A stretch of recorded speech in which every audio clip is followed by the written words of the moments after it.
söz verilir şehir hakimiyetin başçısına.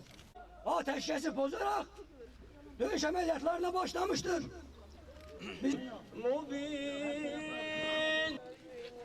Sanayi. Biraz surat korkak. Sanayi. Hürmet eləsin, Allah sabır versin.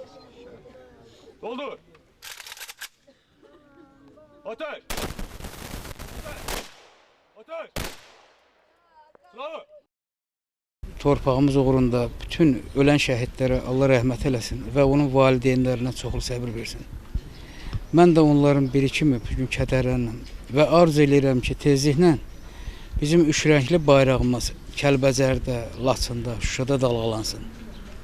Baxmayaraq ki, mənim oğlum şəhiddir, mən bu günləri vətənin müdafiəsi üçün hazıram.